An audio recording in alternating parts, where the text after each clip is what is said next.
Welcome everyone to the afternoon session of this year's National Energy Research and Policy Conference. My name is Lucy Corcoran and I'm Programme Manager here in SEAI for our Research Development and Demonstration Programme, and I'm really happy to welcome you all to this, our closing session of our flagship annual research conference, where, as you know, we've been discussing societal transformation and Ireland's clean energy transition.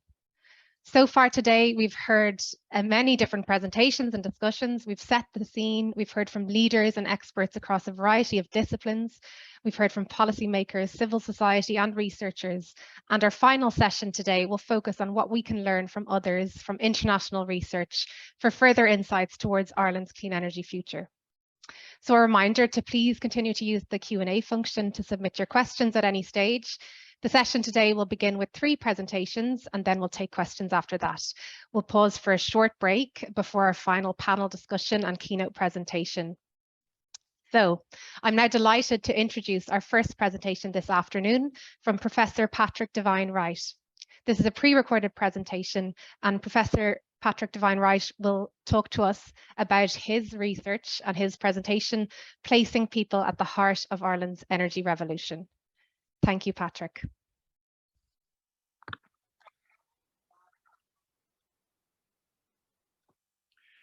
Hello, everyone.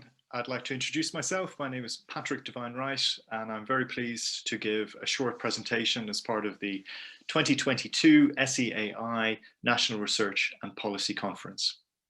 And I'm an academic from the University of Exeter, and my talk is all about this broader conference theme of placing people at the heart of energy transitions. Now, many of you might know me already, but I just would like to take a very brief moment to introduce myself. I've been working as an academic researcher on issues around climate mitigation and energy transitions for the past couple of decades. And I work as a social scientist across disciplinary boundaries, but particularly bringing disciplines like geography and psychology to bear, and working with stakeholders in a collaborative way, sometimes from industry, like EirGrid, for example, in Ireland, National Grid in the UK, but often with policymakers as well. And in my research, I'm interested in issues around place and community acceptance and public engagement. And often that's about looking at particular locations and what happens when energy projects are proposed. And that involves the use of case study research using a whole variety of social research methods. And one of the things I'd like to share with you today is a recent academic project called Access that I'm the lead of and is an important part of what I'll be up to over the next 5 years. And it's about what contribution the social sciences make to addressing and solving environmental problems. So without further ado, I'll get into those particular tasks and topics and share them with you. So I'm going to talk about 3 brief things today. I don't have a great deal of time. Firstly, I'll try and give a sketch from what it's like in the UK in terms of this concept of net zero and the kind of ongoing public discourse we have and negativity around net zero and the politics that are at play there, which are of course part of a broader flux that we have at the moment around who's our next prime minister, etc., and what's going on in the Conservative Party.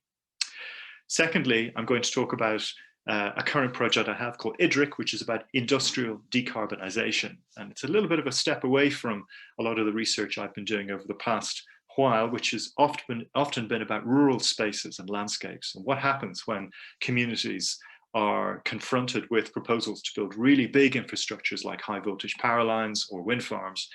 And instead, what happens when we have really significant infrastructure proposals happening in already industrialized locations. And of course, about net zero, that implicates technologies like carbon capture and storage and hydrogen production and use. And finally, I'll mention that Access project that I talked about, which is really thinking through how do we understand the people dimension of energy transitions? What kinds of knowledges and expertise do we need to bring to bear? And how does the social sciences impact on the way we think, the kind of decisions that are taken, the kind of policies that are brought to bear on this issue over time? So just to start with that, where are we at the UK? Now, I was lucky enough, perhaps, or unlucky enough to be in a constituency which had a by-election recently caused by our MP being found out in Parliament for looking at inappropriate website material. And it was really interesting to be part of that local electoral campaign and receive leaflets from, for example, the UK Independence Party, UKIP, talking about net zero and cost of living.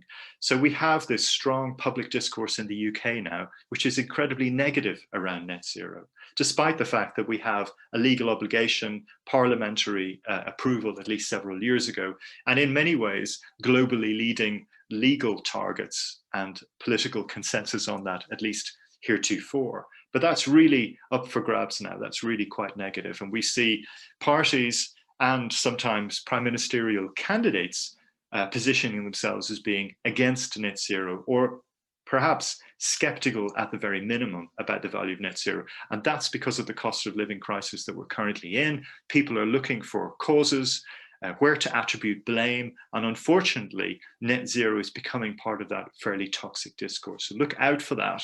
I really hope it doesn't happen in Ireland in the same way, but it's certainly going on at the moment.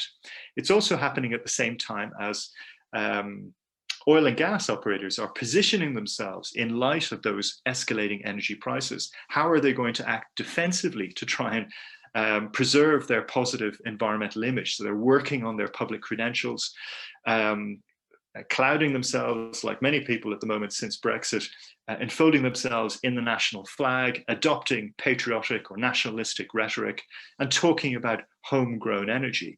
And of course, that often means in the UK, it means about exploiting oil and gas reserves, perhaps even coal, who would have thought, but exploiting those reserves fully under this cloak of energy self-sufficiency, energy independence. And of course, energy security is an incredibly important policy goal, but so is tackling climate change and eradicating the use of fossil fuels.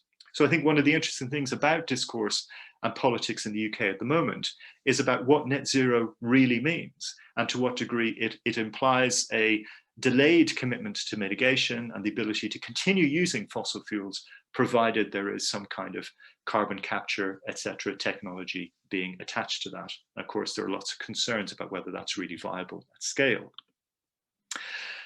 So let's talk about place for a moment before we come back to net zero. Why is place relevant for understanding the people dimension of energy transitions? Well, I would argue as a geographer, that's because we are always somewhere when we're talking about energy transitions. There is always some kind of context, be it urban, be it suburban, be it rural, be it coastal, etc., that is at play. And that is a large part of the story of understanding why, for example, wind energy has been controversial in the past, often located in upland, rural landscapes with lots of visual impact. And what does taking a place-based approach mean? Well, it means thinking about energy transitions through the lens of place, thinking about where things happen, and thinking about that context as not simply a kind of a theater stage, a backdrop, but it's actually an important constituent part of understanding those conflicts and those engagements. Secondly, it's about connecting with the feelings people have, the emotions they have about particular places and landscapes, and making sure that's part of the understanding of how communities and publics respond to technology proposals, not simply issues around cost or benefits, or technological impacts, but thinking through those in terms of place attachment, sense of place, those important but often hidden connections that people have with the environment around them. And finally, this concept of place making, which is important for energy projects, especially when big infrastructure is at play. We can conceive these as acts of place making, implicitly or explicitly. And it raises lots of really important issues about the role of people in that, the role of residents, communities. How much agency do they have? When are they informed? To what extent can they be involved in, participate in energy projects? And of course, sustainable energy communities is a very strong emphasis upon that. But what about large scale projects? What about large scale offshore and onshore projects? And the ways in which we could perhaps be better at bringing communities in. So sense of place is relevant. Place is important in understanding the people dimension. And in the UK, we're looking at this at the moment around industrial decarbonisation. So this is looking at pre-existing industrial areas and the kind of planning that's underway now for really radical, really quite extensive investments in carbon capture and storage, in hydrogen production, in pipelines, in new industrial facilities, but in contexts which have been industrialized already.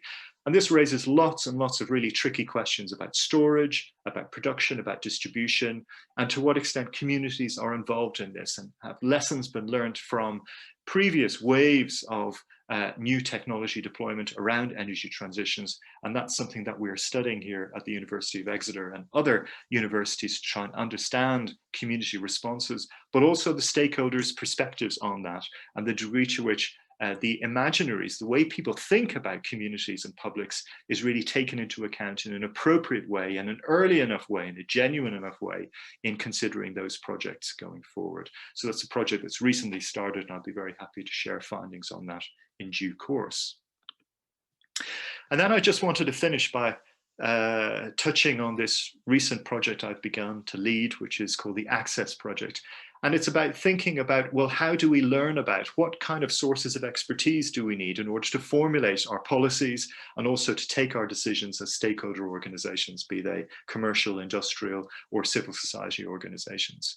It's quite normal to think that technologies will be the solution for our energy transition problems, but technologies don't sit outside of society. We see a process of socio-technical change, and that means that we not only need the best engineering know-how, we don't only need to understand the costs, the economics of change and transitions, but we also need to understand these social dimensions, these social science elements that disciplines like political science, sociology, geography, psychology, etc. can bring to bear. But how much are they really being looked at and taken into account when we're formulating our decisions? And that's something that this project attempts to tackle over the next 5 years. So the objectives of this project are to lead, to champion the role and value of social science evidence and insights and make it easier for stakeholders to know what the latest research findings are. Don't need to necessarily go into obscure journal papers necessarily to find out what the latest findings might be, to make it easier to access those and to do it in a more responsive way. To look at the kind of inside of social science and academic knowledge and expertise. How do we enable social scientists to have the skills to be able to work collaboratively with engineers, natural scientists, but also to co-produce knowledge with stakeholders like policymakers, how to engage in that way and make sure that their research is relevant. And as I said, to flourish in interdisciplinary contexts, to work collaboratively with policymakers and other decision makers to produce actionable insights. And finally, to learn as we do this, to share insights about some of the challenges involved in doing this. And that's often around who we communicate with during the research process and when and how we produce those outputs, hopefully in a timely and accessible manner. So that's really me. I think I've had my 10 minutes now, I better stop. But I just want to come back to those core themes of my presentation, that energy transitions are really social transitions. We need to take people into account. People need to have a place in those processes, and the social sciences are the means of expertise to inform how best to do that.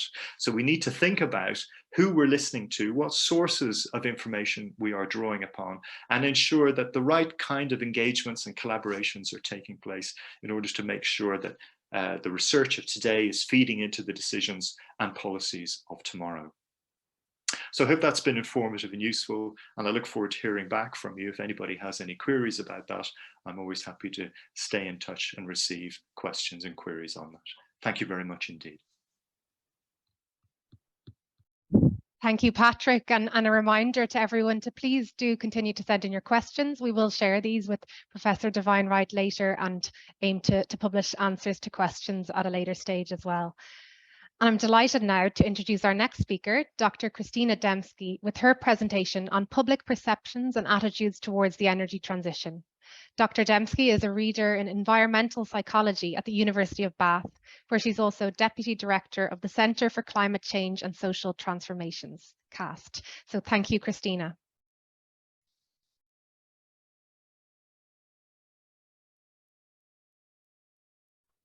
Yeah, sorted it out now.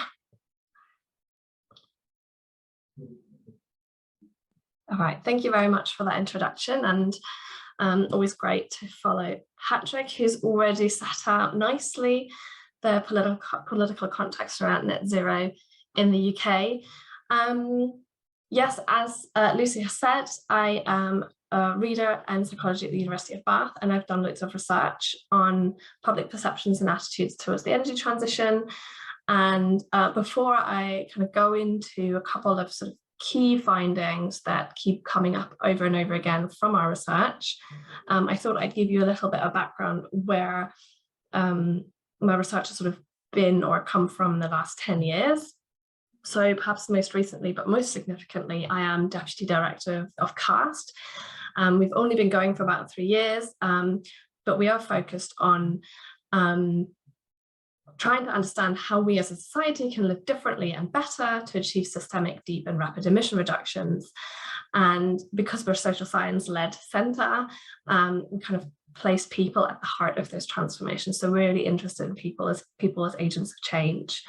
And we're looking at sort of hard to decarbonize areas. So not necessarily the energy supply system, because in the UK at least, a lot of work has been done there, and it's sort of been done without people necessarily noticing, although there's obviously a lot of community engagement around renewable energy developments. But so our focus is more on food, mobility, heating and cooling and material consumption. And most recently, we've published a finding this week, I think, or maybe last week, on public preferences for low carbon lifestyles, where we look at preferences across these different sectors. But there's a whole bunch of other articles and briefings on our website if you like to look at kind of what we've been focusing on. There's a lot around behaviour change and public engagement. My research is also part of the UK Energy Research Centre. Now, this is a much larger centre, much more established, much older, lots of institutions, lots of funding. So that's always a really good place for information as well. But my research as part of the UK Energy Research Centre has focused on public acceptance of energy transition specifically. And actually the first report here focused on public preferences around whole energy system change. It's 10 years old now, but a lot of the findings or the approach that we've taken to understanding public acceptability is still very much something that I present currently. We also had a project looking more closely at paying for energy transitions, which I think is particularly relevant at the moment, but there's a lot of work around fairness and trust kind of embedded within that. And we also currently have work on heating specifically. So again, this is sort of the framing of where some of the points that I'm going to make comes from.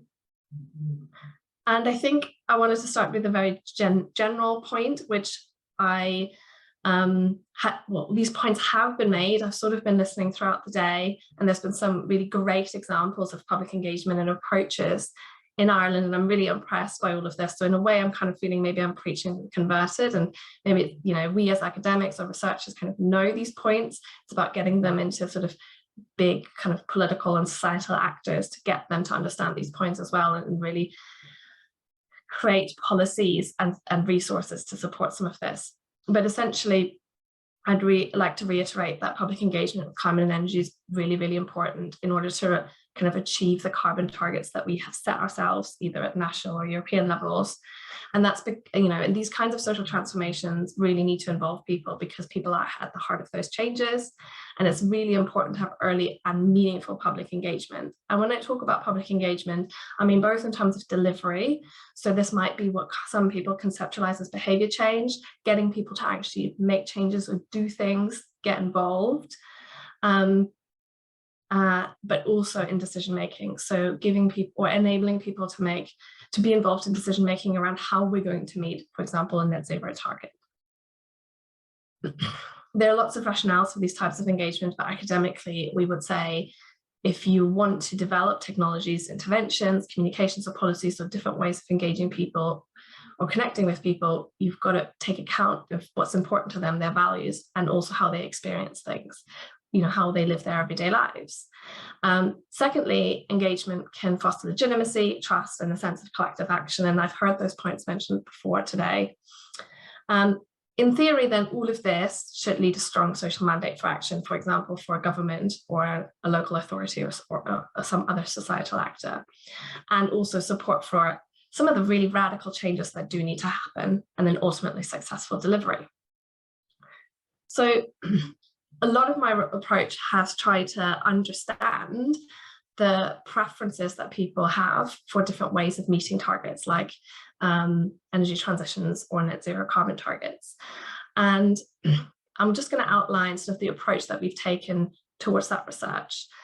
And that's energy transitions are inherently complex, but so are public perceptions and acceptability. And I spend a lot of time talking to policymakers and so on, trying to kind of unpack the concept of acceptability, and also this idea that people have sort of preferences that are fixed and we can just kind of measure them and then we know what they are. But actually preferences shift and change all the time. They might evolve over time as well as the context changes or information changes and so on. So what we really need to focus on is understanding what informs those preferences, what underpins them. And in our research, we've often looked at sort of the values, the things that people find concerning or things that motivate people, and also their experiences of, for example, structural or social context. So for example, the infrastructure around transport or the kind of social norms that exist in communities.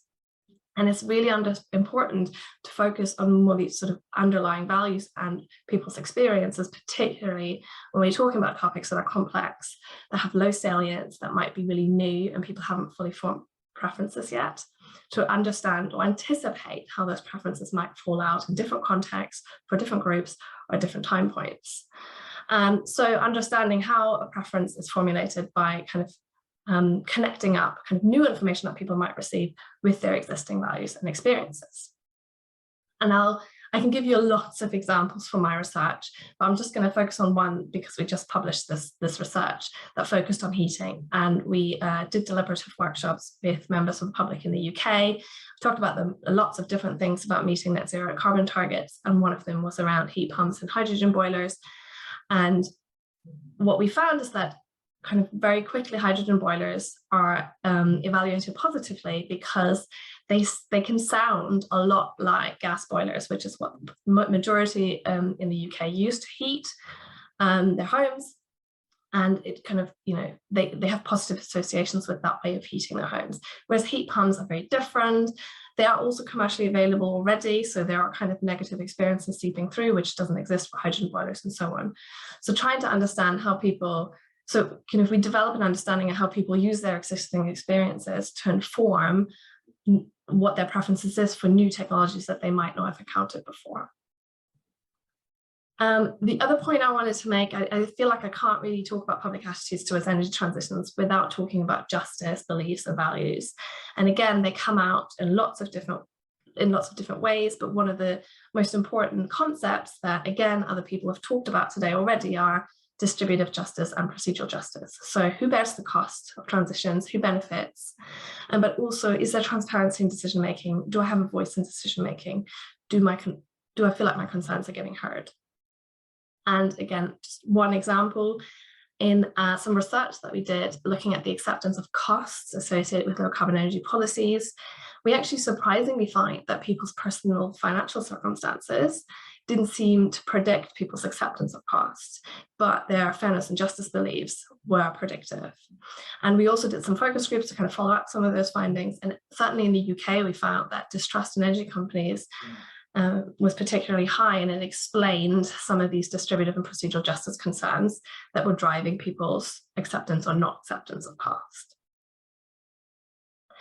And then perhaps last but not least, I can't really kind of present stuff around acceptance of costs and energy prices without acknowledging what's going on particularly in Europe, but also in the UK today, especially around the cost of living crisis and energy prices. I think, the situation is particularly intense in the UK, but it's also, we've heard that it's touching Ireland quite a lot as well, and there's lots of uncertainty about what's going to happen. And I don't have any kind of new data, but we're hopefully getting some in the next few months. But it did make me look back at some of the data that we have collected over the years. And one of them was in the European Social Survey in 2018, where we actually looked at how concerned people are about different issues, including climate change, the reliability of their energy system, or the energy that they receive, and energy affordability. And for most countries, as you will see, people are most worried about energy affordability, which is then followed by climate change, and a lot less worry around reliability. So this idea that we might have power cuts and so on, which is explained by the fact that in Europe generally we do not experience power cuts, and that's also the case for Ireland. There's only some countries where this is reversed, so particularly Scandinavian and German-speaking countries. You can find that climate change worry is higher than affordability worry, which was interesting, but I will be interested to see if this is reversed given the current crisis. So we'll see what happens there. So I was asked to say a little bit about what I thought important research areas and policy enablers are to support social transformations for delivering Ireland's energy revolution. And I thought I'd keep it really simple. I mean, I've seen some amazing presentations about amazing things that are going on in Ireland. So I feel this is a very general point, but I'm happy to kind of expand on some of this. But as I've already said today, I think understanding public values and experiences and how these interact to shape preferences for technologies, policies, innovations is really important. And it's also important to understanding how preferences might evolve over time. So that's really, we need to have kind of consistent research looking at all the different elements of energy transitions to understand how public values and experiences fall out in relation to those. I also think in terms of policy enablers, public engagement at multiple levels, different entry points for people, and it has to be continuous. It's really, really important in order to gain the kinds of insights and the trust and create policies that are responsive to people's values and experiences. And again, I can talk a little bit about what I feel like that means in terms of what does a public engagement strategy kind of from national down to local community level might look like. And that's it for me. Thank you very much. My contact details are there, but I look forward to the discussion. Okay, thank you. That's it. Thank you, Christina. And now to introduce our final speaker in the session today, Dr. Claire Haggett, Senior Lecturer in the School of Social and Political Science in the University of Edinburgh, where for the last 20 years, she's conducted research on public responses to renewable energy developments, focusing on community engagement, community beliefs, landscape change, and the role of social and environmental assessment. Today, Dr. Haggett will talk to us about engaging communities in offshore wind projects. Thank you, Claire. Thanks very much, Lucy, and it's a very warm hello from a very dreich Edinburgh. There's a good Scots word. I'm delighted to be here today to talk about engaging communities in offshore energy projects. So this is quite a specific focus, fitting into the broader context that Patrick and Christina have been outlining so far. And I realise, of course, that when we're talking about offshore projects, it can seem really strange to be thinking about communities. It's very tempting to think that the problems and the difficulties that onshore energy projects find themselves with are removed if we go offshore. But what research and experience has very clearly found is that those things aren't somehow removed because turbines are out in the sea. What we find is that those turbines aren't masked by anything. There's a backdrop which makes them very, very visible. There's a lot of people who live near or who use those coastal places. And Patrick was talking about the attachment that people have to places. People have a very strong emotional attachment to coasts and beaches.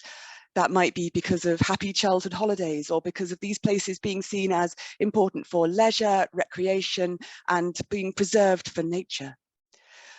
It's also true to say that the places where offshore wind farms are planned are sometimes locations in which it is now possible to see 1, 2, 3, or even 4 different offshore wind farms at the same time. So there's a cumulative impact of which we need to take account.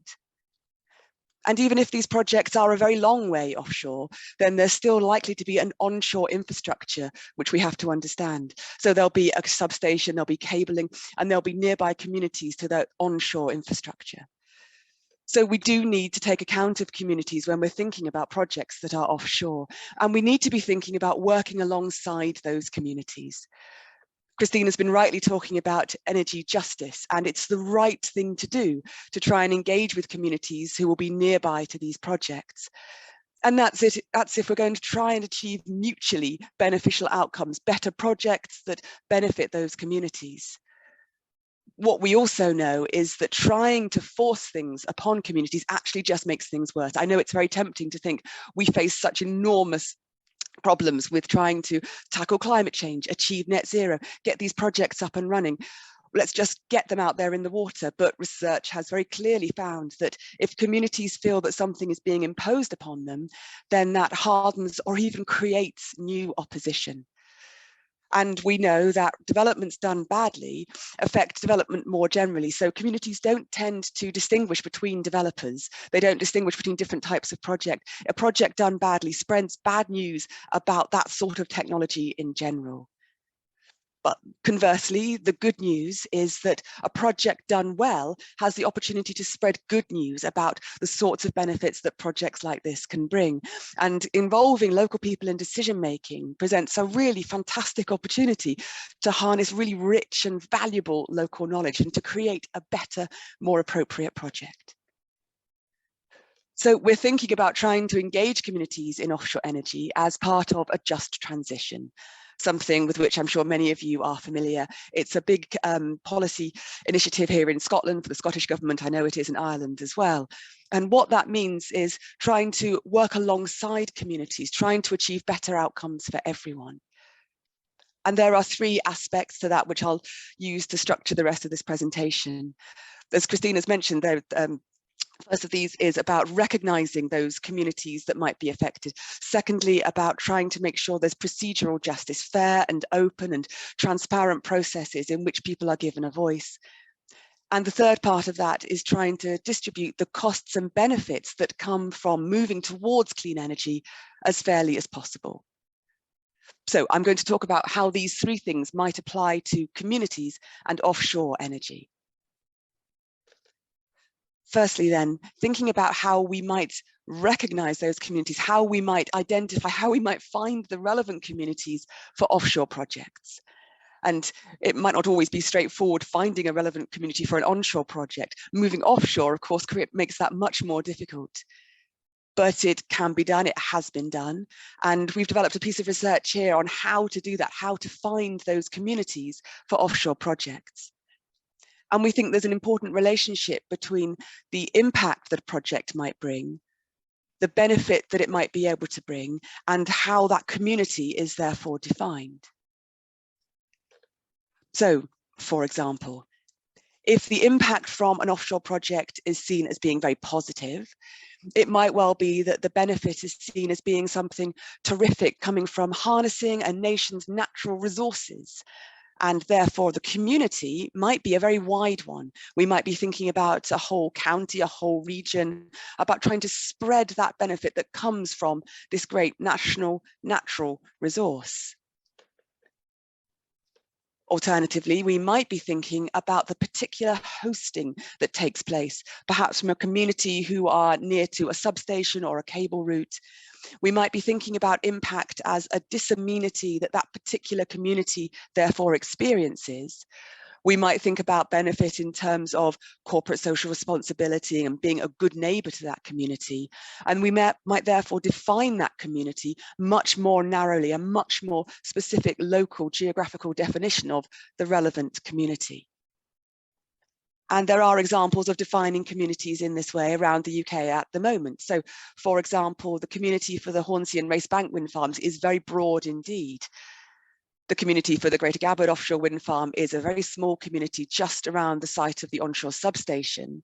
And for Dudgeon, the communities are those who are alongside the cabling route. There's 32 kilometres of cabling route and the communities are alongside that.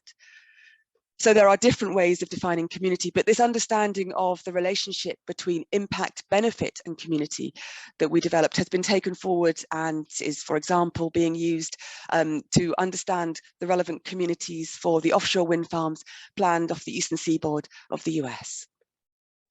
So we can find the communities, we can recognize those communities. The next thing we need to do is to try and engage effectively with them. And there are a number of ways in which we might think about enacting this procedural justice.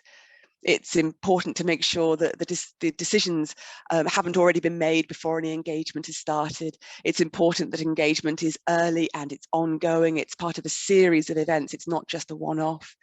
It's important to make sure that the approach isn't top-down, but is about co-creating knowledge, as Patrick mentioned.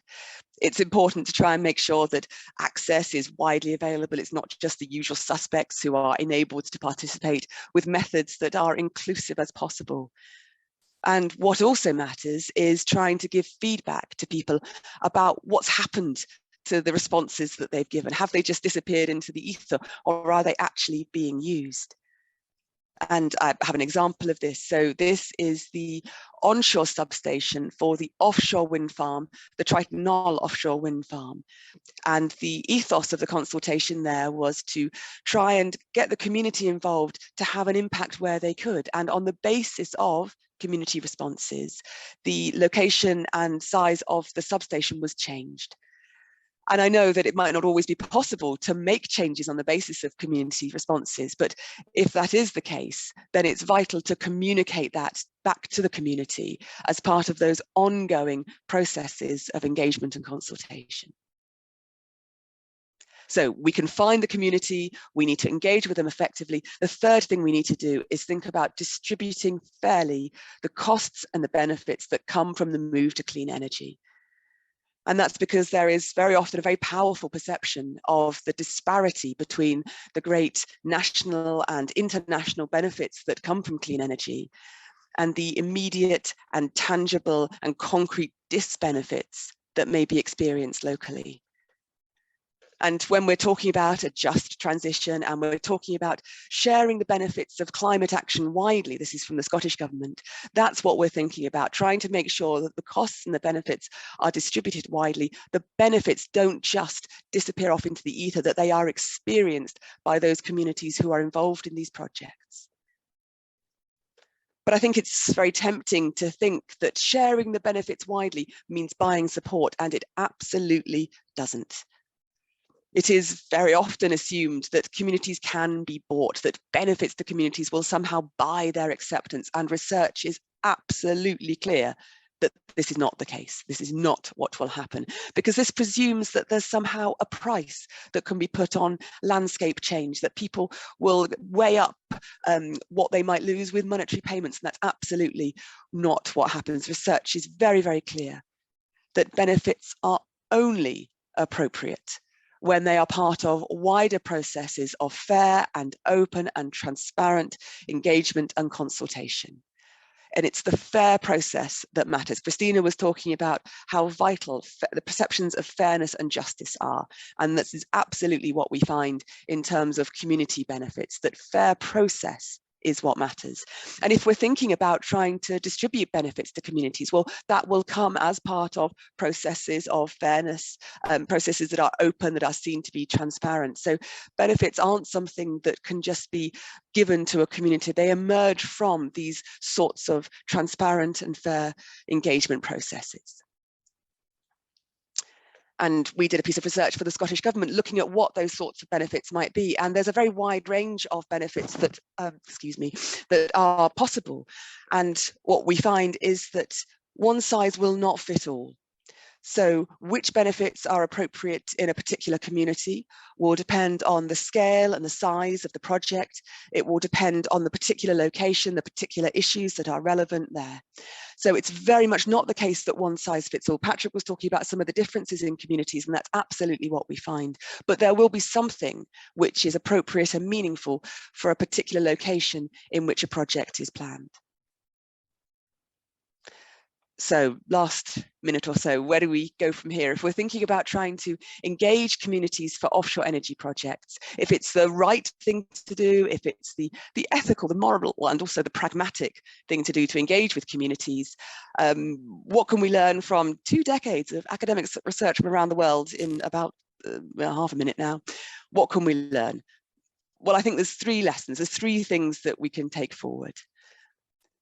The first is about the importance of identifying the communities that matter, and it's absolutely possible to identify those communities. It's absolutely possible to identify the issues that matter in those local communities. And this takes effort. It takes proactive work in those communities to find out who and what matters, to understand the local issues, to understand the local area, to be able to capitalize upon that local heritage, that local culture, that local socio-economic context. And you might be thinking, gosh, that sounds like a lot of time and money and effort. And you would be right.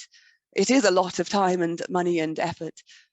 But what research finds is that that time and money and effort is absolutely worthwhile. It pays dividends. It saves a lot more time and money and effort.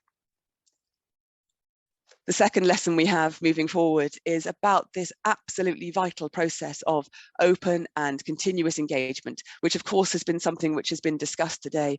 And it's absolutely the case when we're thinking very particularly about communities and offshore projects. It's vital to be working towards developing good relationships with the people in those communities. And the third thing to take forward is the importance of local, direct, immediate, tangible benefits as part of wider processes of ongoing and open consultation and engagement. And that actually we could be thinking about this very positively. Patrick is quite right when he talks about the negativity that there is around moving towards clean energy. Very often this is what happens, but we could be thinking much more positively about working alongside communities, developing mutually beneficial outcomes, delivering benefits that are locally meaningful and relevant, and creating communities who are proud hosts to some remarkable technology. Okay, that's it from me waving my jazz hands through the ether at you all for the moment. My contact details are here. I'd be delighted if anyone wanted to follow up afterwards. And like Christina, I'm delighted to take any questions now. Thank you very much for listening. Thank you so much, Claire and Christina, for both of your presentations. We've got some time now for questions, and I see a few coming through. So I'll start, I won't waste any time. I'll start, Christina, the question here for you on your study you discussed around heat. And have you considered acceptance of district heating as part of this study, as well as considering heat pumps and hydrogen boilers? And are there any learnings there that could be shared? Yes, absolutely. It was part of the mix that we presented to people.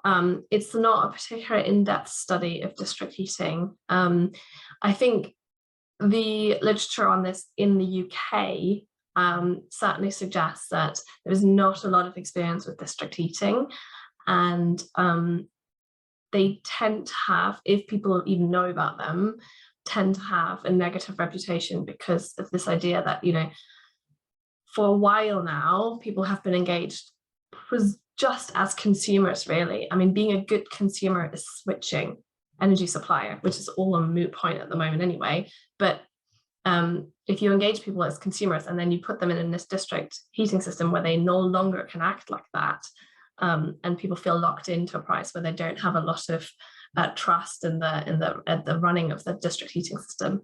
So in that sense, I think people thought district heating systems were, you know, if they didn't have experience of it, they weren't really appropriate. So they didn't really understand how they would work. They weren't appropriate unless you live in sort of inner city urban areas where the local council was organizing one. And also they didn't have a very good reputation. So I think, I don't know to what extent that does translate, but certainly we found they're not necessarily seen as a positive option, but they're part of the mix and people are willing to hear more about them if that makes Probably sense. An area for further research or worker engagement. And I'm conscious of time, so I'm going to come to Claire now with a question. Claire, you talked to us a bit about defining offshore communities and how there can be broad or narrow definitions here, and you gave us some concrete examples of projects where offshore communities have been defined.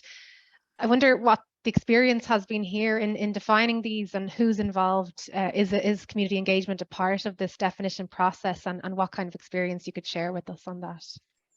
Thanks very much, Lucy. That's a terrific question, because I think that's an absolutely vital part of trying to define the relevant community, involving local people in working towards that definition.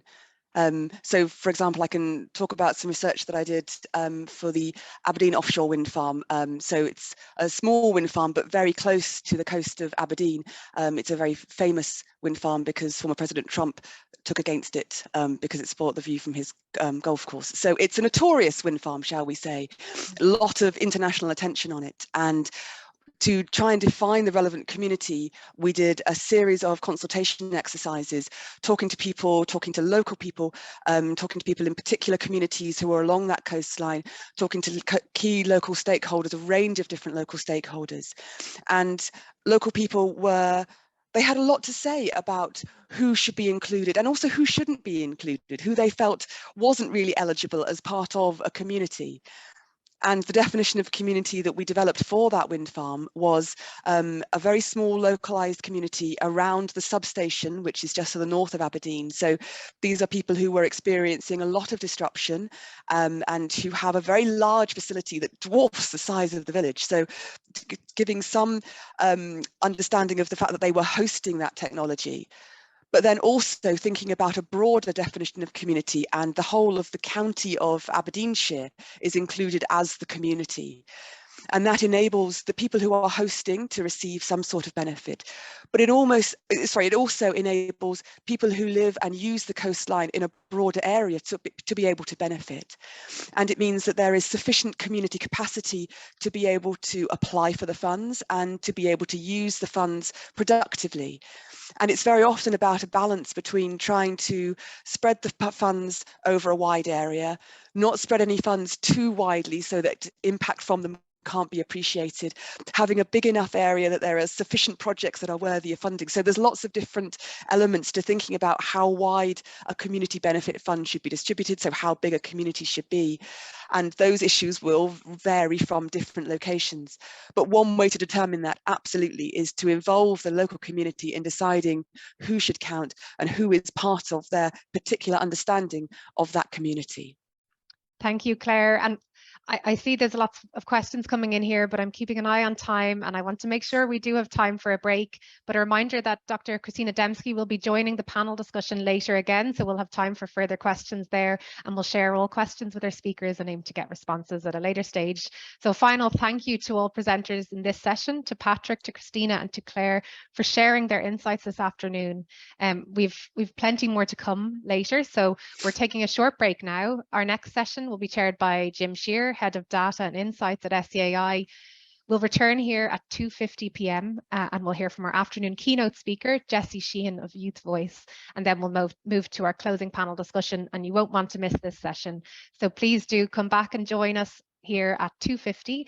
And a final thank you again to our presenters and for your engagement in the questions today, to Christina and Claire. Thank you.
Welcome back, everyone, to this final session of today's excellent conference entitled Societal Transformation and Accelerating Ireland's Energy Revolution to 2050.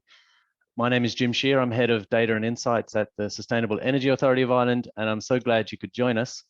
We have an expert panel for this last session, all involved in researching how really to accelerate our move away from fossil fuels to create a mass movement on climate action, and who are working on the cutting edge of community actions too, including with government. So I'm going to introduce the panel to you shortly.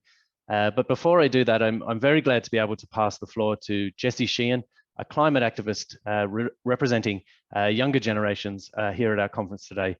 Jessie, you're so welcome, and over to you. Thank you very much.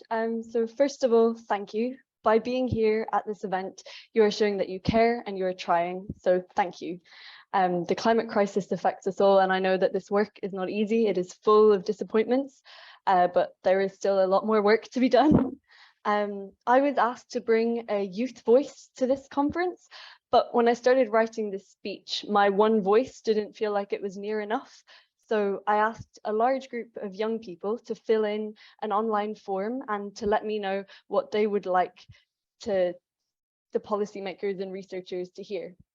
There were three predominant feelings that kept coming through: fear, uncertainty, and disempowerment, sorry. The increasing frequency of natural disasters has young people living in fear. People who contributed their thoughts described feelings of tiptoeing on the edge of existence, feeling terrified and being sick to the stomach with fear. According to the National Institute of Mental Health, an estimated 31.9% of adolescents in the US currently have an anxiety disorder. After reading the responses, I don't doubt that climate anxiety is a big part of this statistic. There was a feeling of uncertainty about the future among the responses. The lack of sufficient action around the climate crisis has us questioning everything. Asking ourselves questions like, should I have kids? Where will it be safe to live in the future? Feeling anxious about the future and like nothing is certain. A lot of the young people were also feeling disempowered. Most of them did not feel like they had any power in the face of this crisis. Feeling powerless takes away your power. The young people need to be empowered and made to feel like what we do matters, because it truly does. There were also concerns among the responses about the welfare of climate refugees entering Ireland and the unacceptable conditions asylum seekers are currently subjected to in direct provision centres. And another suggestion was that there should be more age diversity within government and policy making spaces in order to create more universally effective solutions. I recently visited the Berlin Wall, which has now been turned into an outdoor gallery, and there was a piece of graffiti which really stuck out to me. It was a speech box that said, "Many small people who in many small places do many small things can alter the face of the world. What you choose to do matters, so please make it count." It was hard to read all of the things my peers had said in this Google form. There are a lot of broken dreams and people who are clearly struggling with the weight and gravity of this crisis. So if you want the youth voice, then I can tell you, the youth are scared, the youth are anxious, the youth are afraid, the youth are tired, and the youth need you. Thank you.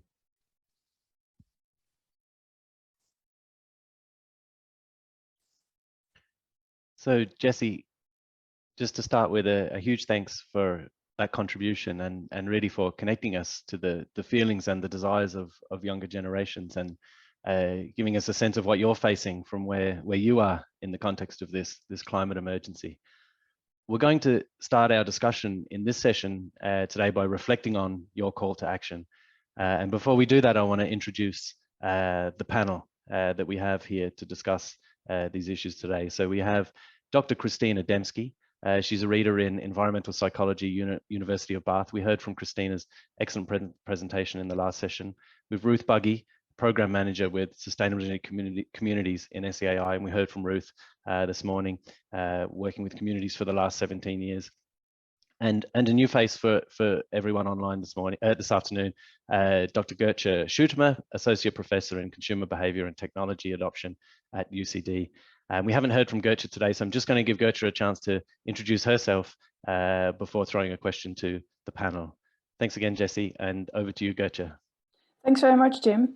So as you said, I'm an environmental psychologist and an associate professor here at UCD College Dublin. And what I'm really interested is in understanding the psychological factors that explain how people respond to change. Because if we talk about societal transformation, we're talking about change. So how do people respond to new policies, new infrastructure, new technologies, and changes in their work and living environment? And just to give you an example of some research I've recently concluded, we looked into the Irish Midlands where they closed the peat industry, which is one of the massive changes we're going to see, closure of fossil fuel industries. How do communities respond to this? How do they perceive programs that I help to target it, to help them, like Just Transition? And how can we actually give them ownership over these changes? Because what we see in research over and over again is that that's really important to make sure that they actually accept what is going on. That's an excellent introduction, Gertje, and we're going to be delving into some of those topics as we continue the conversation here this afternoon. We heard from Jessie there, and it's impossible not to be moved by that, to hear younger generations are feeling this level of fear, uncertainty, and disempowerment. They're scared, they're anxious, they're afraid, and they're tired, and they really need us to take this on and take it to the next level. I'm going to give each of the panel members a chance to respond to that, and perhaps start with you, Gertje, and how you feel, if you could reflect on how you feel when you hear calls like that from the younger generations, and how you think we best respond. So I agree, it's very moving to hear that story. And actually we've done some research on the 10 and 11-year-olds, and that exactly reflects what Jessie is saying. A lot of fear, a lot of anxiety, and you see children who don't know what to do and how to cope with this situation. And what I think we should do is help them, because fear in itself is not a driver to move forward. They also need tools and advice on how they can make change, which is exactly the disempowerment that they feel they can't make a change. And I think as adults and policymakers, we need to help our youth to really use that voice and listen to it. That's wonderful. I'm going to throw, and totally agree, and I'm going to throw it to Christina next, who just to note, you've also been involved in design and impact of climate assemblies, which look to involve broader groups of people and cross sections of society. Same question to you, Christina. How do you respond to Jessie's call to action?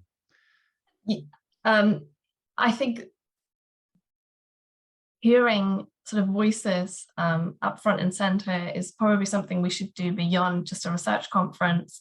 And I think, you know, there are ways of doing this already. So for example, I know I used to do a lot of work in Wales, and they have I think a youth parliament, or certainly some sort of, it's more than just a climate assembly, young climate assembly and so on. So there are sort of ways to start getting people involved. I mean, I think I want to echo what Gertje said. You know, we already know from lots of research actually that there is lots of climate anxiety in young people. And actually it made me think, you know, this isn't just young people. If you talk to businesses, if you talk to citizens more broadly, there is a lot of calls for sort of certainty about where we're heading and a vision for the future. I'm speaking more from the UK context now, but I think it translates to other places as well.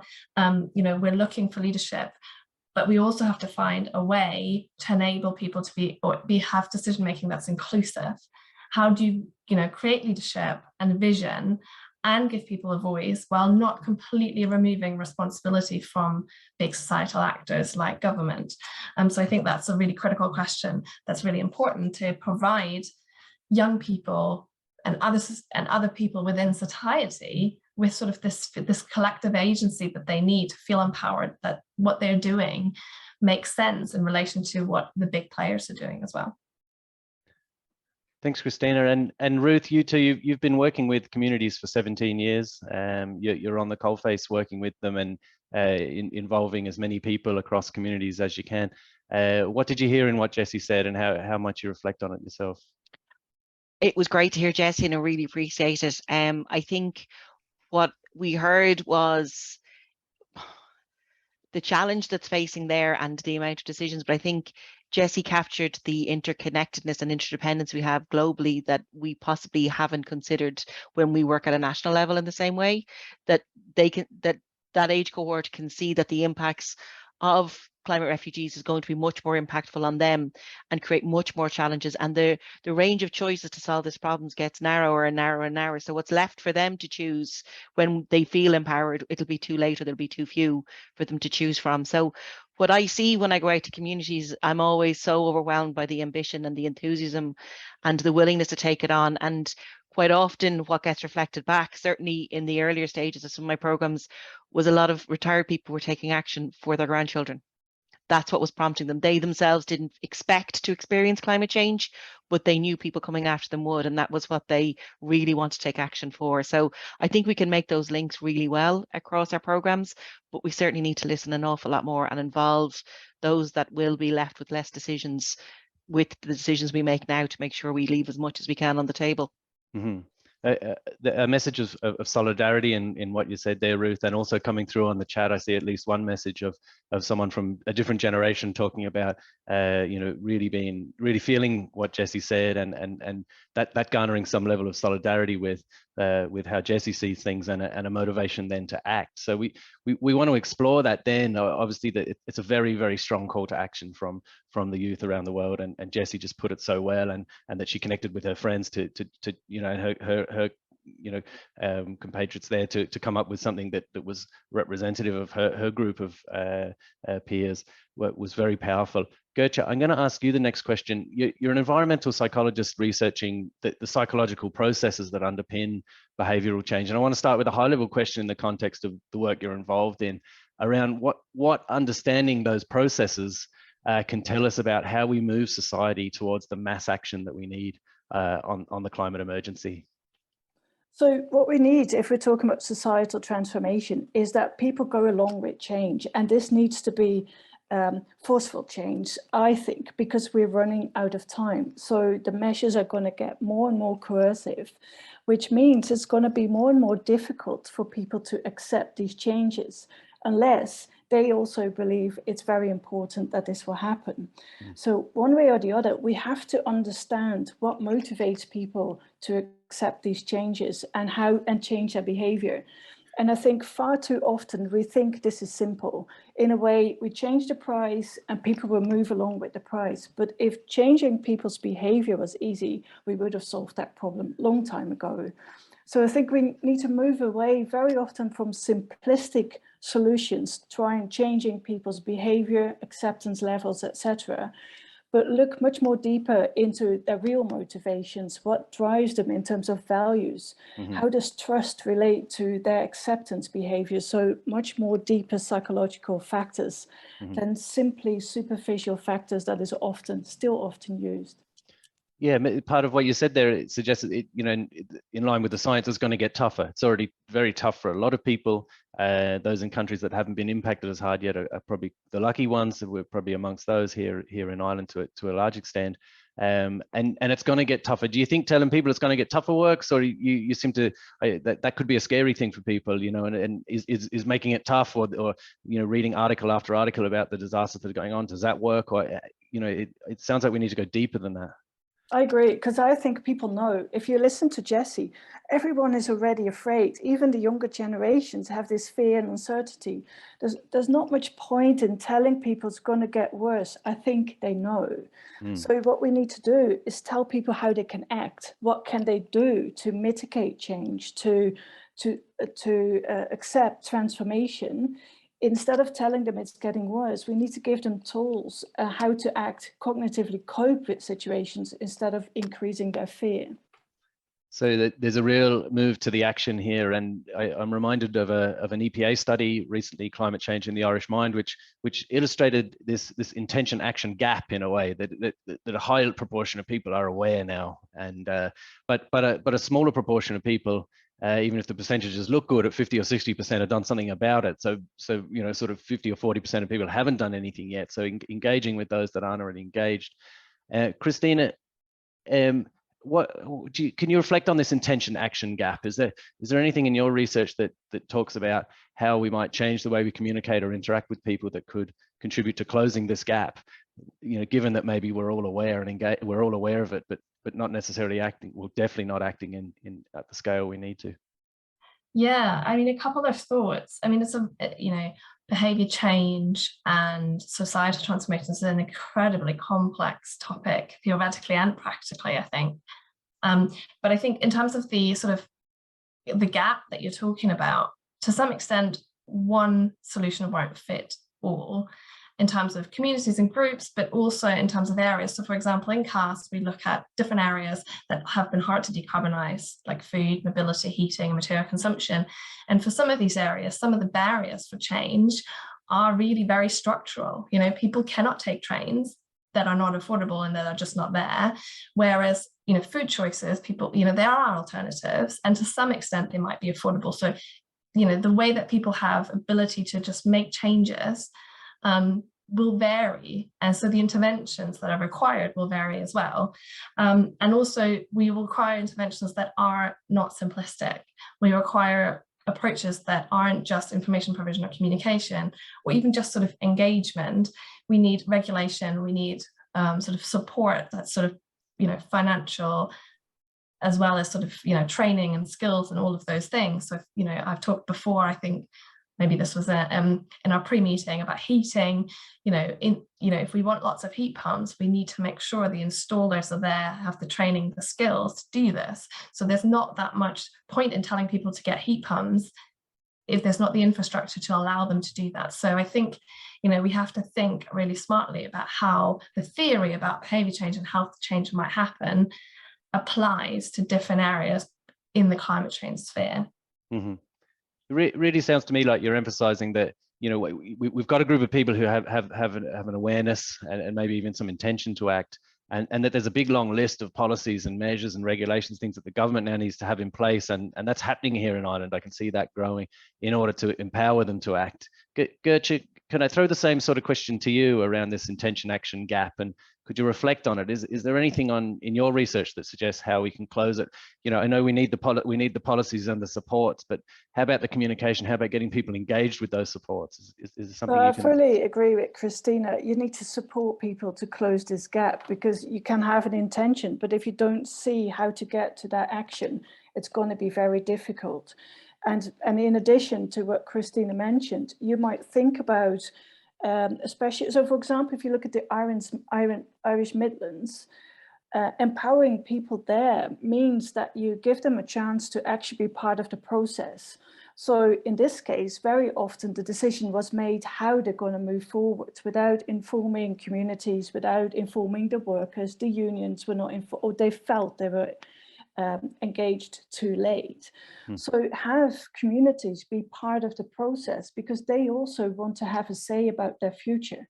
What's their region going to look like? What job might they have? So in that case, closing the gap between intention and behavior means that you give them a voice and they can be part of the decision-making process. I got that, and it's come up a few times today about envisaging the future, and maybe that's something that we could be better at doing. There's a comment in the chat here about what, you know, one of the key takeaways might be that we paint a positive pathway or a destination rather than relying on fear.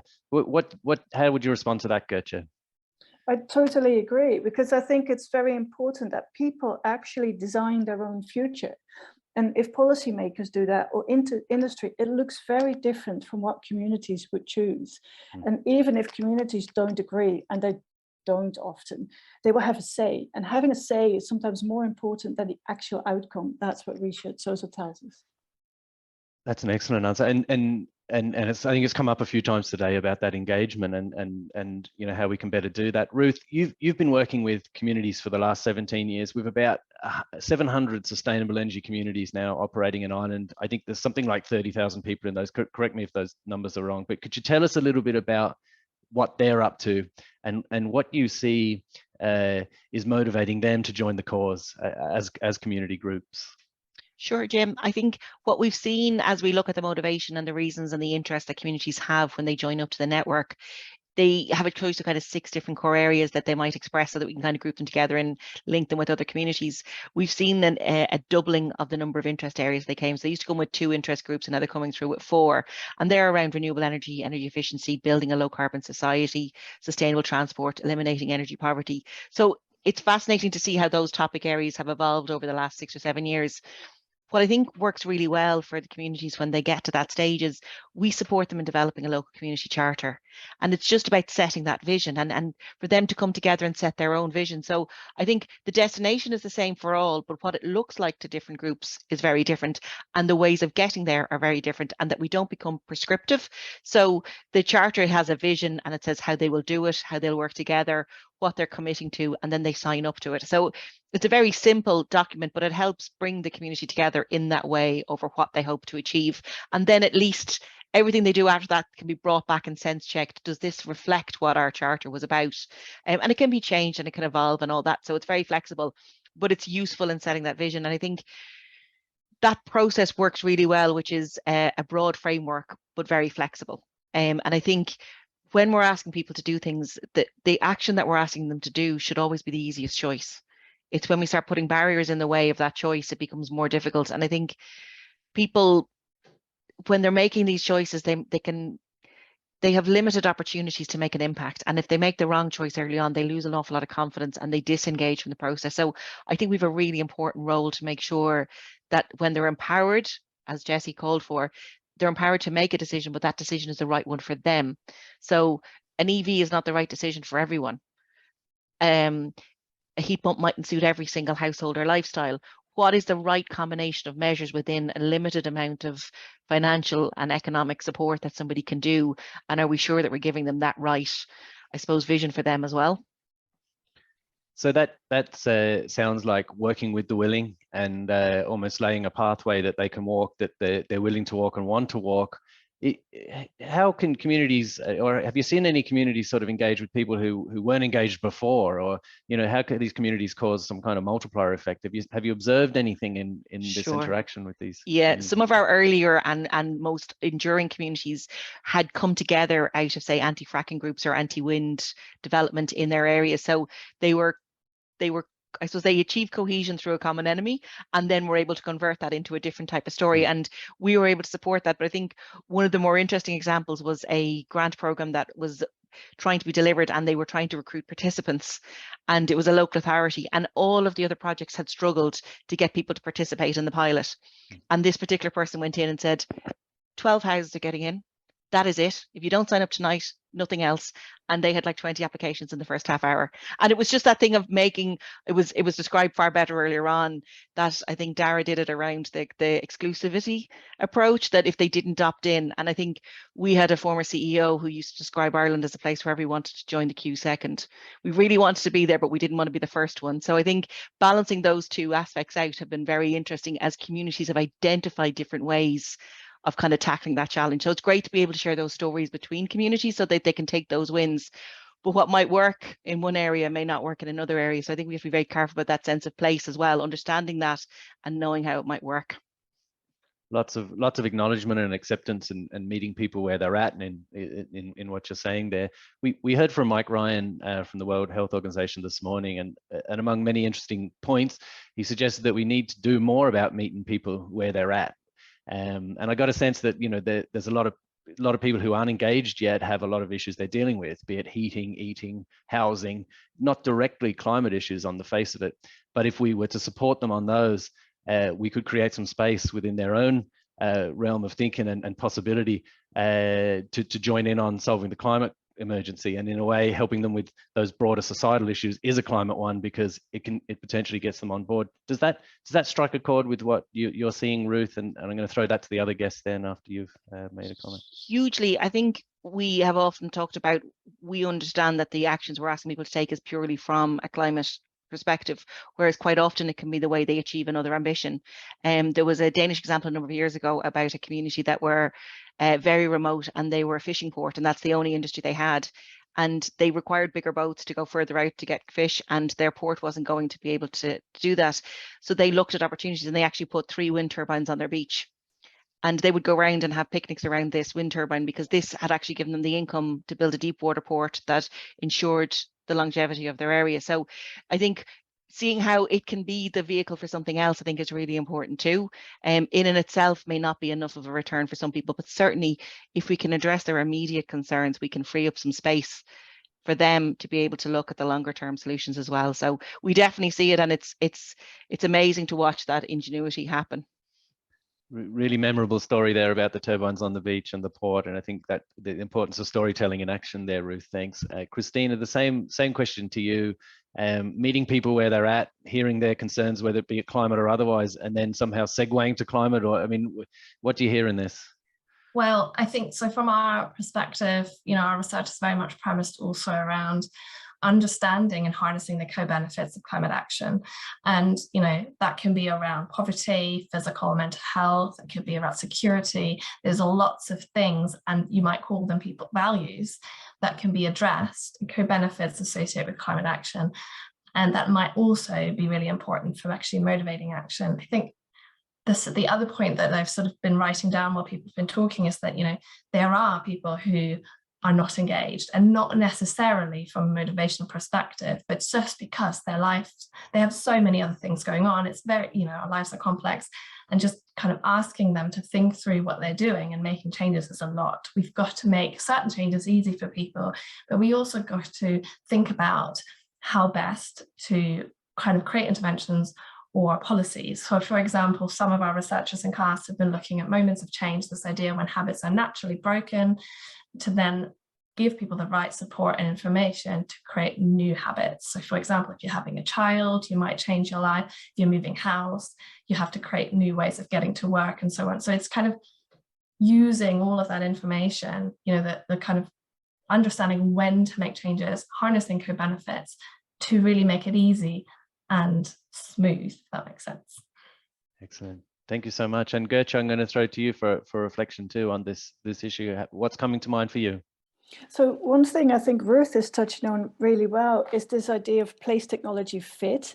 So what you see in communities that really embrace new technologies, new infrastructure, is when they see that that technology enhances their identity, their communities, they are proud of it. They're all of a sudden, that's the center of the world to them.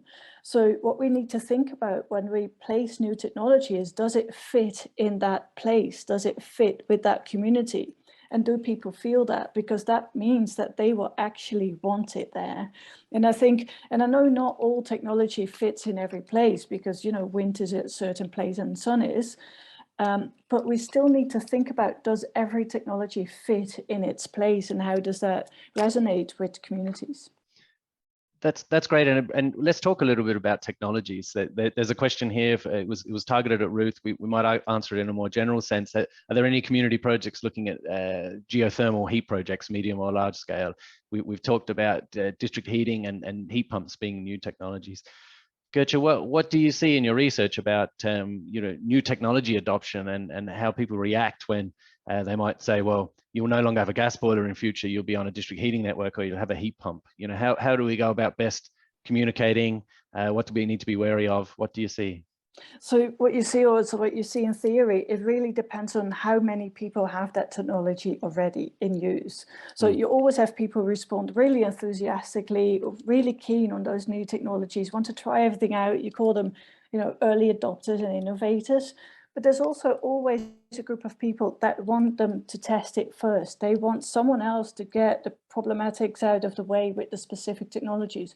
And you won't change these people.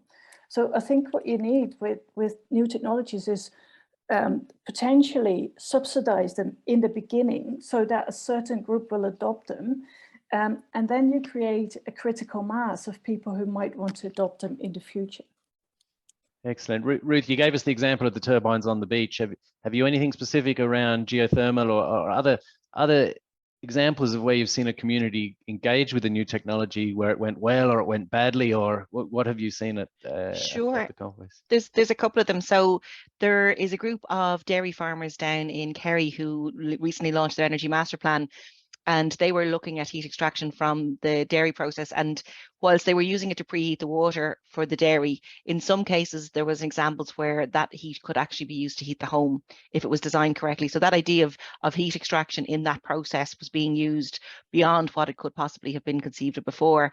I think where technology has been embraced, there's a group water scheme in Roscommon, and they had 600 connections to their group water scheme. So they're a cooperative, but they're volunteer and they're community based. And they actually used the structure and the economic, I suppose the cooperative model to be able to use what they had as their sinking fund to invest in renewable electricity at the energy or at the water treatment plant. And they put in a fairly small array, about 50 kilowatts of solar PV, and they reduced the water processing costs by 70%.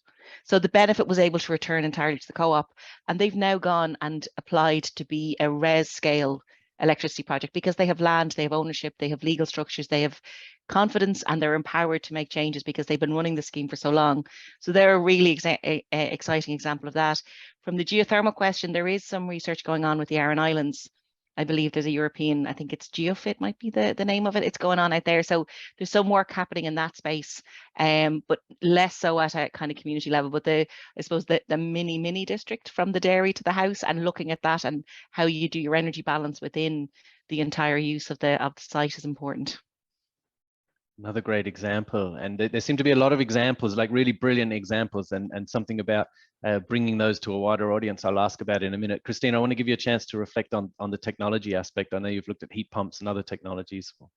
Yeah, one thing that comes to mind, and I guess I don't think I'm an expert just as much as Gertrude and Ruth are, but I'm aware of research, and I wondered if Ruth had any examples of this, but like a lot of the time, I think when we think about really brilliant examples of communities coming together to adopt certain types of technologies, they have to have champions and people who lead them. And to what extent is that really inclusive? Because it happens to be a lot of the time white, retired engineers.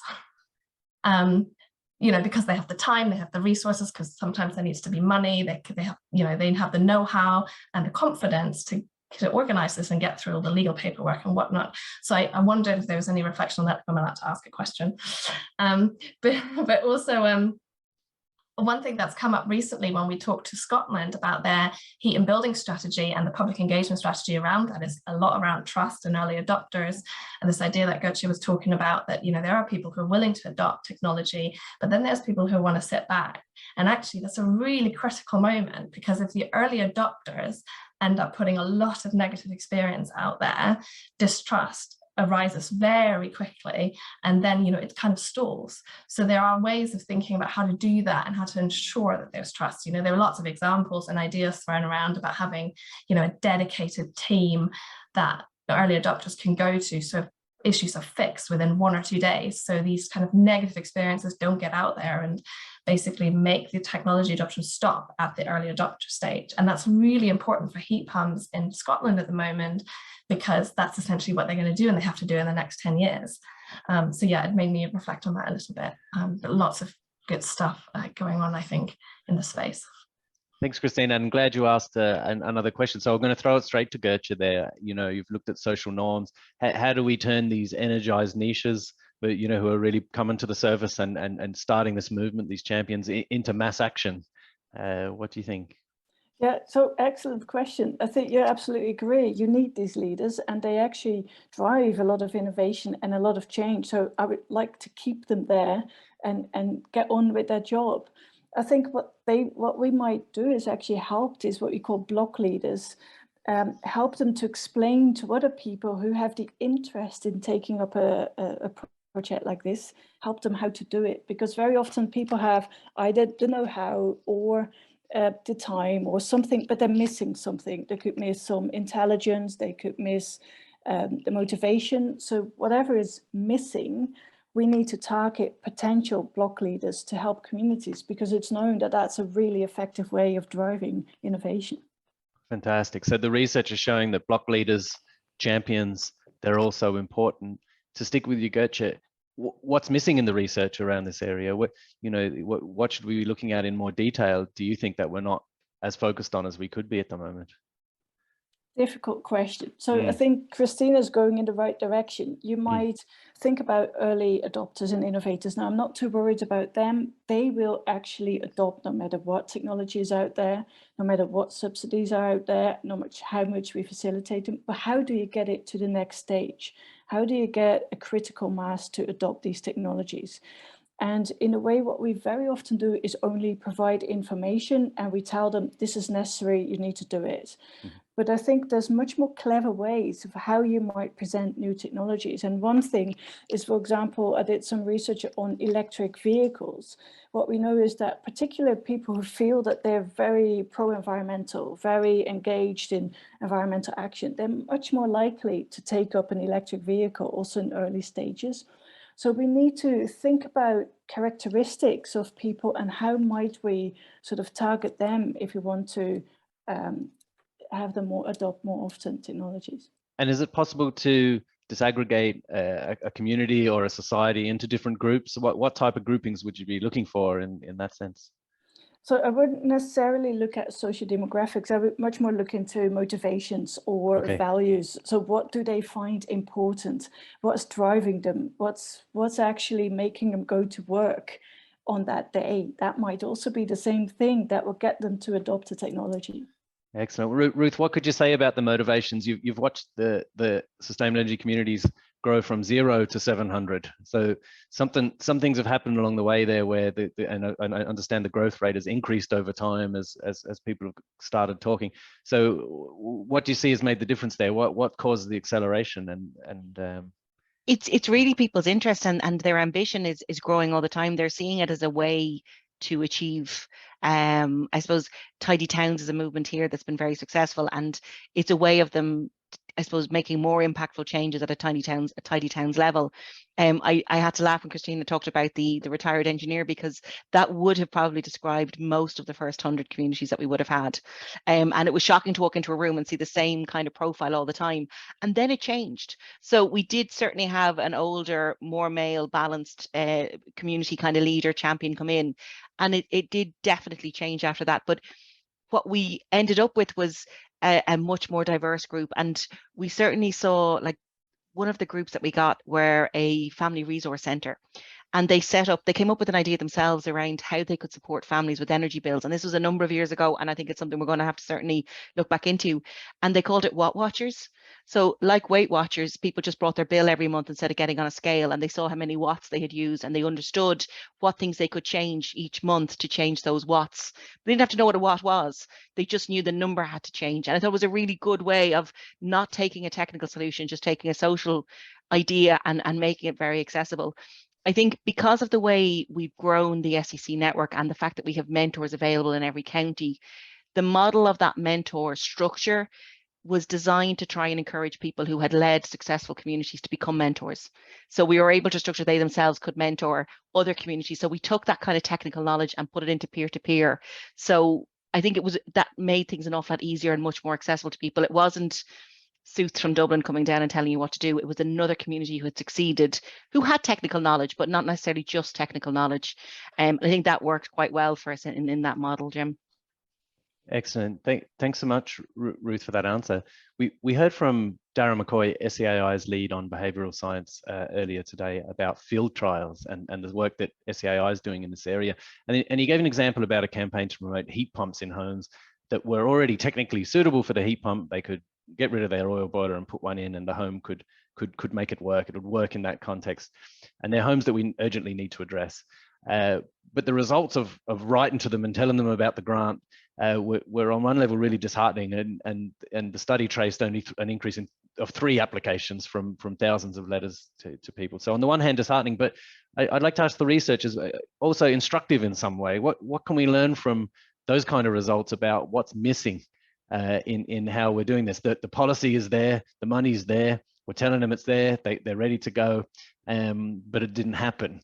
How would you reflect on that result, and where would you take that in a research perspective? I'm going to ask Gertje first, please. Thanks. So yeah, no, really interesting. And I think those field trials are absolutely crucial, because very often we kind of have a rough idea how we want to make a change. But in reality, the design of these interventions is absolutely critical, and it depends on details. So depending on details, you have success or you won't. Now, I don't know the details of this particular intervention, but we know that very often a tiny mistake or tiny detail can actually make sure that there's no effect at all. And I know, for example, in the UK, they have this program to install water meters in more houses. And I think they have a very clever idea, because they offer everyone a free water meter, no charge. And if you don't like it, or if you pay more than you did before, they'll change you back to a fixed fee. So lots of people are willing to try at no cost. The only catch is that if you move house, it's there. So for the next resident, they will have a water meter installed, and they'll have to deal with the charges related to it. So I think that's an example. And what you need is field experiments to work out the details of these interventions. When does it work and why? And if you understand the why, you can actually translate that to different situations. Christina, what do you see there on this topic? I actually would be really interested to see if there was any kind of follow-up, and actually there probably should be follow-up to find out why there was such low engagement. And like Gertrude said, there could be all kinds of reasons. But, you know, what information were people given about disruption, or were they making assumption? Was it easy to access further information? All of those kinds of things.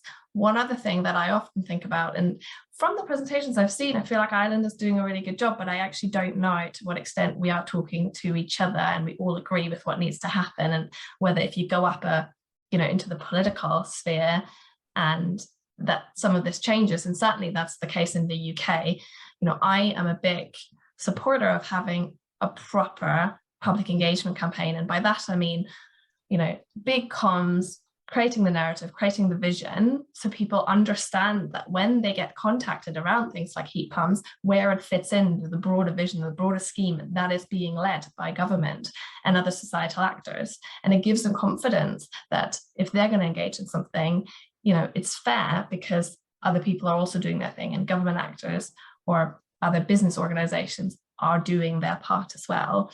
So to some extent, you know, we need big engagement, we need small local engagement. It all needs to be connected up. And, you know, if you get a letter through the door, you're not 100% sure who it's from, what it's about, and you've never really heard about how it fits in with the broader scheme of things, you're much less likely to actually engage with it effectively. Excellent. Thanks so much, Christina. I want to move to sort of the last phase of our conversation here now, and give each of the speakers a chance to reflect and perhaps come up with one or two things that you think are missing right now in terms of research or supporting people that you think would make a difference in generating the mass climate action movement we need. It's a big question. If you pick two things each week, we have a list of 6 things we can go forward with and consider more deeply. Gertrude, looked like you nodded there, so I'm going to go for you first and put you on the spot. Right, thanks for that. So the first thing I think we need is actually forward planning. So just to refer to that research we did in the Irish Midlands, these people were caught by surprise. They knew the peat industry was going to fade out, but they thought it was going to be much longer. So they were caught by surprise, and all of a sudden they're out of a job. Their communities are having trouble, etc., etc. Well, we know we're going to phase out fossil fuel industry. We can see which industries are going to close. We need to start planning now what will happen in 10 years' time, because over and over again, these people are caught by surprise, and I think that's a big problem. The other thing, slightly related to what Christina says, I think all policies, all measures, all action need to have the same overarching goal. I think very often we still talk in different directions. We still go, we undermine each other sometimes. So policy, industry, researchers all need to be aligned to a certain extent. Some level of coordination or forum, or how would you align them? haven't thought about that particularly, but take the example of policies. In one government, you very often see policies that go in different directions. So even within one institution, it's difficult. So we really need to think about how can we align our thinking and talk more to each other. Thank you, Gertje. Ruth, I'm going to go to you next. Sure, thanks, Jim. I very much echo what Gertje has said. And I think from Mike Ryan earlier on talking about a bridge needing to be built from both sides, I think it's critical that we build from both sides to meet at a common, shared, understood center point. And there's no point and we both go that way. So I think if we can find that shared vision, I do feel that we need to be having debates outside of the policy offices and outside of the organizations. I think people need to have the right to express their concerns and have them heard. I think there's this idea that we can market technologies, but we don't actually listen when the feedback isn't there. So I think that's really important. And I think that's kind of depolarizing people's views so that we can find that shared space a bit easier would be kind of what I'd be hoping for. Fantastic. Thank you, Ruth. And finally, Christina. Yeah, I mean, I think I'd just reiterate what I just said, and actually building on Gertje as well. There is a lot of not misinformation, but there is not a lot of honesty about the changes that are required. And so people are surprised when, for example, you know, in the UK, gas boilers are not going to be allowed at some point, or that might change again, you know, so that people are not surprised, communities are not surprised by changes.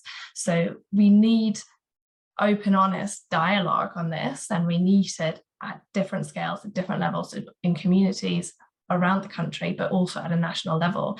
And so there needs to be research and policy thinking about how to coordinate that type of public engagement and to create sort of a positive message while also being honest about the changes that are required and how do you do that. And then as part of that, so the second point really would be around trusted messengers, whose role is it to coordinate or to bring about some of that honesty and that vision. And, you know, how do we co-create some of that vision with communities, and how do we kind of scale it down into the different regions and consider place-based approaches and so on.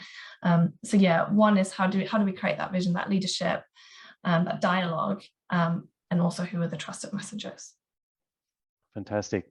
Both key areas of ongoing research and that we're looking to leverage. We're going to wrap up the chat just in a moment. One note here about perhaps a narrow focus today on heat pumps and district heating, two of the key measures we see as needed, but reference also to other technologies and fuels, including bioenergy, and I guess a suggestion that we need all solutions and a very broad range of solutions in order to get to 2050. We'd very much agree with that at SEAI, and if you want a lot of detail beyond those two technologies, get into our national heat study where there were very, very many technologies, including bioenergy, considered in great detail, and certainly part of the mix. We probably talked about two big ones that are common across a whole lot of countries at the moment. Can this be overwhelming for people? How do we make this enrollable for broad groups of people without blowing them away? Maybe that question and or a final comment from each of our speakers. And first, Ruth. I think listening first to what people are interested in and concerned about before we decide what our message is going to be. We can tailor that message when we go out. So quite often when I meet a group of communities, it's like, well, what do you want to know about?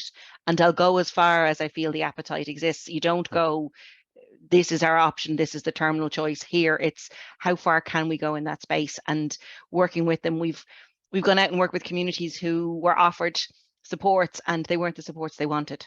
And they ended up being offered an option of renovating their home, and they didn't have a drinkable water supply. And the utility was offering them money to renovate their home and they couldn't drink the water. So we need to understand what the challenge is before we decide what our message needs to be for each group. So I think that's how we don't create fear, because if we start giving a message of something they feel they can't achieve, we've lost them. So we have to give them something they feel they can achieve and it works for them. Thanks, Ruth. Christina, would you like to add? I completely agree, and it reiterates something I said on my presentation today. It's understanding people's values, people's concerns, and also their experiences in their everyday lives, to understand how to kind of create policies and communications that are responsive to that, and also to kind of to tailor them. And there's some really good examples that Ruth just gave. And I think there's a lot more like that. And I think participatory engagement can really do some of that. It's the listening that we need to do, but also giving people making people feel empowered, creating that dialogue, giving people some say in decision making, and just having that conversation, even without necessarily making a decision, we find over and over again makes people feel included, but also empowered, and that other people kind of feel the same. I think a lot of the time we don't think other people are doing anything or not concerned, and the power of social norms tells us that's really important to know that others are also acting.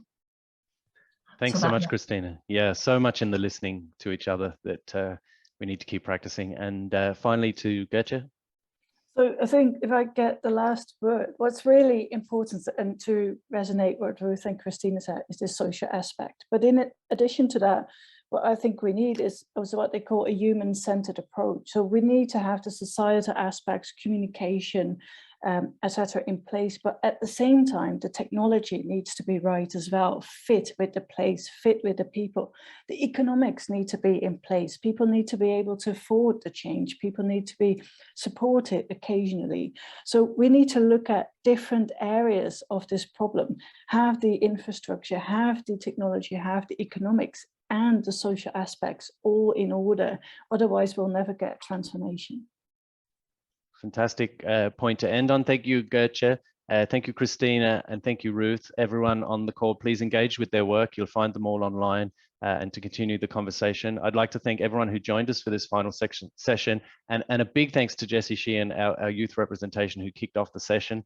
I can't help but thinking that maybe part of the key to solving this lies in what Jessie said, turning that fear and uncertainty and disempowerment into love and care for each other, acceptance, and creating certainty and empowering all levels of society is a lot about what we heard from our expert speakers today, and that's our challenge. So finally, I'll now introduce you to SAI's own Dr. Lucy Corcoran, RD&D Program Manager, for today's closing remarks. Thanks, Lucy. Thank you, Jim, and thank you to all three expert panelists for this really insightful and inspiring conversation. And again, thanks to Jessie Sheehan for her wonderful and important keynote speech. Thank you to all the attendees who've joined us over the course of today for your questions and engagement. We hope the presentations and conversations today have sparked ideas among you all that may inform your own work or future research projects, policies, or collaborations, and importantly, the decisions of tomorrow. Research and innovation is a key pillar here at SEAI. This conference is our flagship annual conference connecting research with policy. But at SEAI, we also provide funding and supports for energy research in Ireland. Our main funding programme is the SEAI National Energy RD&D programme, and we've heard from a range of research projects today supported by SEAI and others, and I'd like to take this chance just to highlight now before closing some upcoming funding opportunities and supports to keep an eye on. Firstly, SEAI's research funding programme runs an annual call each year and supports innovative energy research projects. Our next call will open in early 2023, so keep an eye out for the pre-call announcement on our website later this year and for this opportunity for support. Another European research funding opportunity is due to launch next week, the Clean Energy Transition Partnership, a European Commission co-funded initiative to support collaborative energy RD&D projects that aim to accelerate the energy transition. And this first call is opening next Wednesday, and there's an online information day taking place on Tuesday, so do check this out. So some key takeaways from this wonderful day. We've heard some key themes repeated throughout the discussions and presentations, and some of these for me are the importance of listening, of trust, of shared risks and benefits, thriving, not surviving, iterative, ongoing and meaningful engagement, inclusive, open, honest, understanding, just and fair, equitable, ensuring we all have ownership and agency, and hearing all voices, engaging early and continuously, and the importance of feedback, of considering diverse perspectives, meeting people where they are, co-creating knowledge, and ensuring widely available access and a focus on open data. As we heard from keynote speaker Dr. Mike Ryan this morning, we need all sectors to work together to look at how we inhabit the planet in a sustainable manner. It's about making progress as a society, and climate and energy are part of our journey to a more fair, a more just, and a more sustainable society. He also highlighted the importance of addressing all underlying issues in society, including social equity and health equity, noting these are all interrelated, and to focus on addressing these fundamental underlying issues in society. It was later highlighted in the plenary panel that we have the knowledge. The challenge now is to apply it in a way that moves us from anxiety to action generation. Another key thread coming through for me today was the need to work collaboratively across disciplines, from social sciences to engineering, but also to work collaboratively with policymakers, civil society, industry, and all key stakeholders to co-design effective solutions and policies. As Professor Divine Wright noted during his presentation, we need to make sure the research of today is feeding into the decisions and policies of tomorrow. And we know we have a wide range of attendees at the conference today from across government, from research organisations, from civil society, companies, industries, public bodies and citizens and stakeholders. So we really hope that these discussions, recommendations and conversations presented today will in turn feed into your own work, decisions and policies. So we heard two perspectives today from outside of the energy transition research and policy space, from Dr. Mike Ryan and from Jessie Sheehan. They brought the youth voice and a health lens to our energy and climate challenges. Hopefully we will all listen to Jessie's message, what you do matters, make it count. What they made clear is this is our future, and our future is one we can choose. I think it's important to keep that front of mind as we close today. There will always be challenges in getting there, but the struggle is worth it to achieve a shared future vision. So some final thank yous. Thank you to all the presenters, the panel participants, and our session chairs today for sharing your time, your energy, and your insights. Thank you to all of our attendees for joining us, for taking the time to engage, to listen, and to contribute. And as mentioned, all slides and session recordings will be made available after the event. Thank you to all here in SEAI supporting the development and delivery of this conference in the background, in particular our RD&D team who've been coordinating the conference planning, which was so expertly led by Dr. Claire Guy, along with Dr. Joanne Fitzgerald, Louise O'Connor, Irene Ward and Kevin Brophy, the SEAI communications and events teams, and as well as the excellent technical support here in the background today. Please keep an eye on the SEAI website and social media channels for upcoming opportunities mentioned earlier, including the Clean Energy Transition Partnership and our RD&D call, as well as future research events. So now I'll bring the 2022 National Energy Research and Policy Conference to a close. Thank you.